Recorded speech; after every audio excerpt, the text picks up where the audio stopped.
Good morning, everyone. Welcome to another edition of Forex Watch. And before I get into that, just to let you know, busy day today for live streams. We've got WTI at 11:30, then we've got gold and silver 12:30, and then to round off Monday 4 p.m.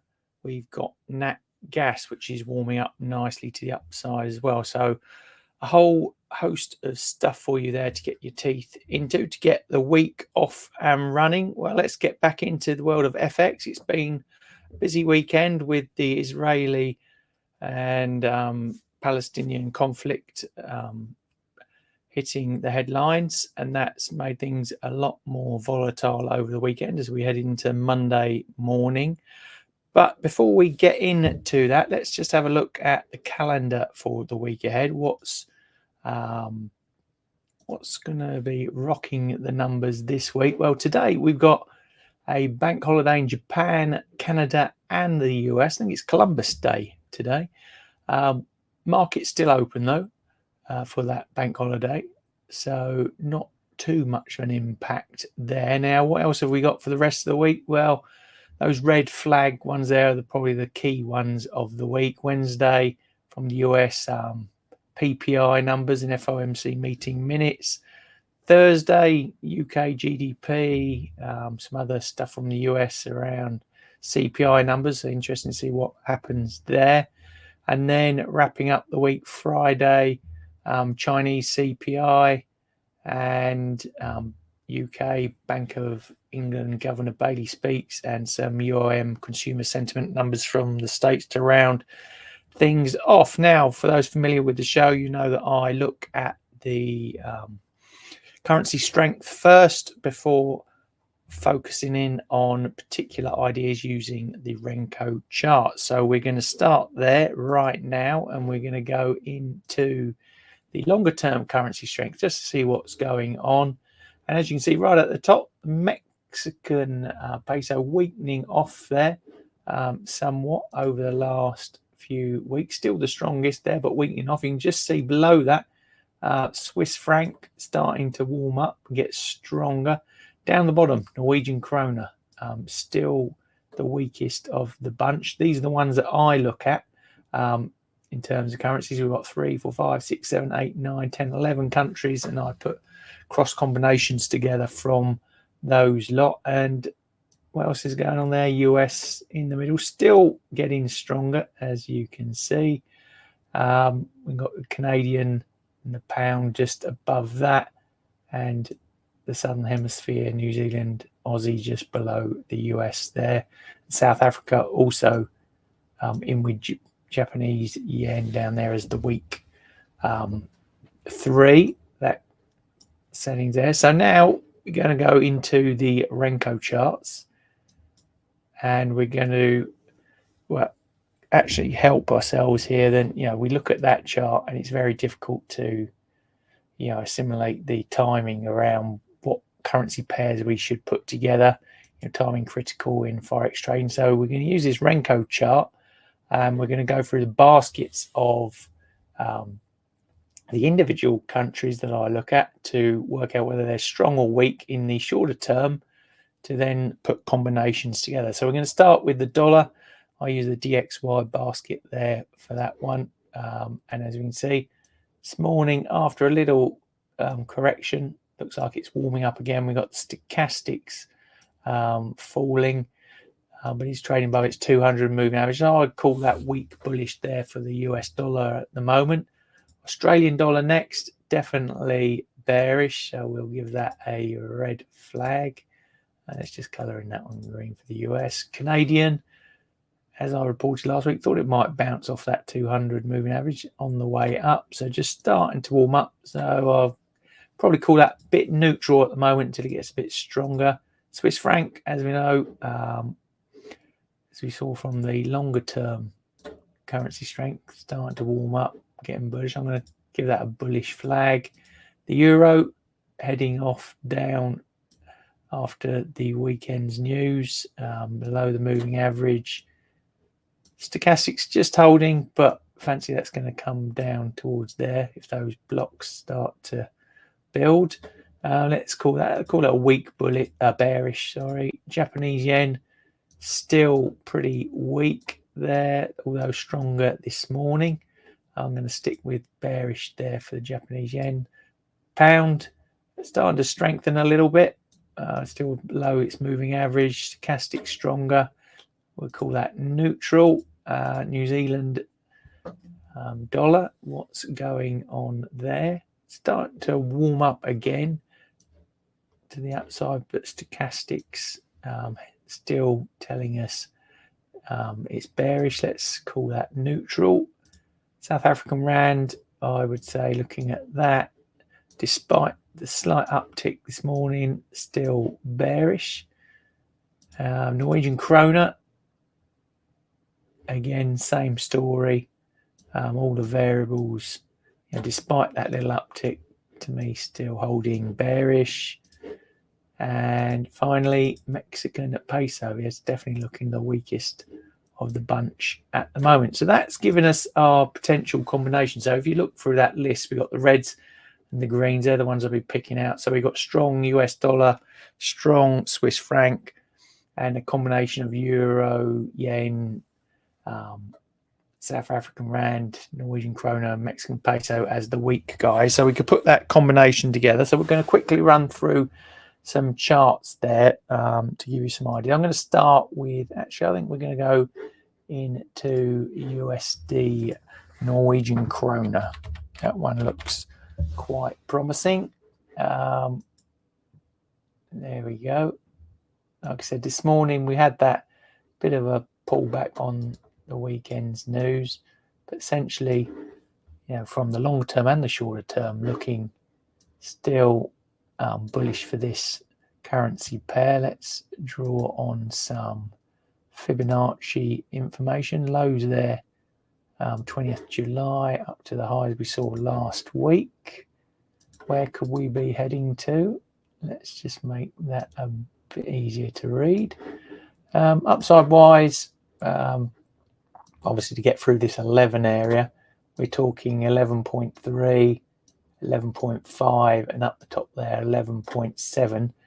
We got a lot of trading noise, it looks, around this key Fibonacci area 10.6. So it's just that could be a pullback and bounce zone maybe, or provide support to the price. If it breaks down there, then I'll be looking at that next key Fibonacci line at 10.3485, where you can see again a lot of price action at those numbers at the moment. The DMI at the bottom, modified DMI bullish, and the stochastics are just bearish in that pull off that we've seen this morning, but looking for that bounce if we're looking for a bullish POV on that one. So another one we like the look of was the USD MXN. Let's just remove those drawings. There we go. Probably the strongest pair of that combination that we looked at. Let's just again get some bullish upside numbers there in play. So at the moment it's hovering around that 61.8% Fibonacci line at 18.25. Then we got these steps up, 1865, 1920, 1986 to the upside. Downside key fib at 17.66. I see it through there when it broke up last. DMI down the bottom, bullish, and stochastics just holding bullish there. So yeah, we're looking bullish for Mexican peso, looking for a move to break out on up further.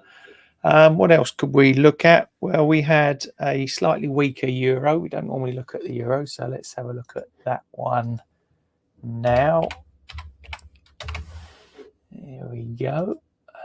Euro USD. You can see just turning weak this morning. Let's get the Fibonacci's on there. Let's do it the other way around. So we're looking for the downside move here. Potential targets there for the downside. Heading back towards those lows from the early part of October. Shifting on down into there. Where could we see if it breaks? Then we've got, you know, parity almost 1.02, 1.01, and then down to like a 1-for-1 almost down to that downside. And at the moment the trend is down. Stochastic still bullish, so still thinking about that move down, but looking more likely it's trading below its moving average, and the Davos box breakout set up there.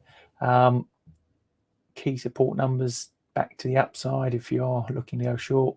This one here, 106.29 in here, that's really where that last breakout happened. Then 61.8% at 1.076.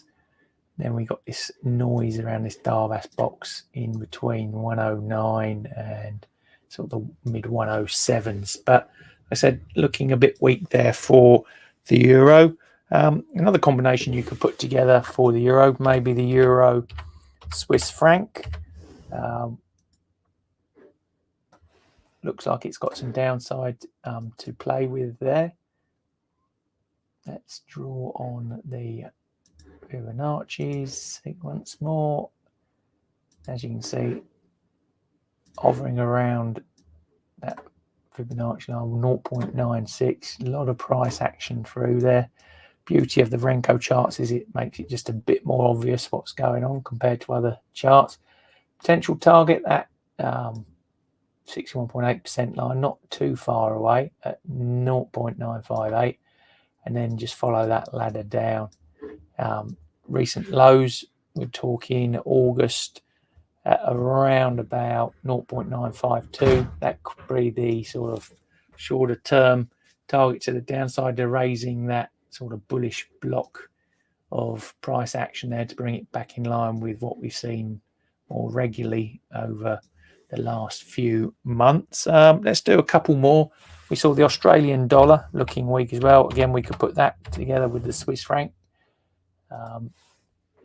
Again, that's looking a nice picture. And I suppose if you could argue that, you know, with that uptrend there, you might have a shoulder there and a shoulder there, so it could be a head and shoulders. And if so, you could be talking back down into these numbers here for AUD CHF at 0.56. Let's just see if that tallies with the Fibonacci's. Pretty much there, we've got that break line around about these numbers. You can see it's just actually heading up this morning, but yeah, it's got this consolidation zone. But DMI weak, stochastics weak. We'll be looking for, you know, this again ladder 0.57, 0.568, and then down to 0.562. I think we do one more AUD USD, because we know the US dollar was starting to get stronger again this morning. You can see in terms of price action, you know, trading below there, it's broken out the Davos DMI weak. Stochastic just holding above, so we'll wait till we see that move below across there. And in terms of Fibonacci numbers, remember we're talking a bearish point of view here. What could we be looking at? Well, we've got 0.617 to the downside. If it can get through that 0.629 area around about there, then we've got 0.611 and 0.624. A lot of price noise through the 0.63923 area, but we've got key numbers 61.8 and 38.2 at 0.64665 and 0.65708 back towards the upside, sort of where that moving average, longer term moving average is going to hover on through. So any upside you can see there, 1, 2, 3, so air touches there, and then 1, 2, 3, you know, where the trends are reversed and support and resistance flipped. But a lot of price action noise through that mid there, 0.65186. So that seems a key price zone there. But like I said, we've got a bearish point of view here. There are downside numbers. So there you go. That's some FX pairs for you to look at for the week ahead. What do we have? USD NOK, USD MXN, Euro USD and Euro CHF, both bearish, and the Australian bearish against the US dollar and Swiss franc. So there you go. That's the FX weekly outlook. And don't forget, excuse me, 11:30 for WTI, 12:30 for gold and silver, and then 4 p.m. for nat gas. So like I said, lots more for you to get into for the week ahead. So I hope to see you there. Thanks for tuning in this morning, and catch up with you soon.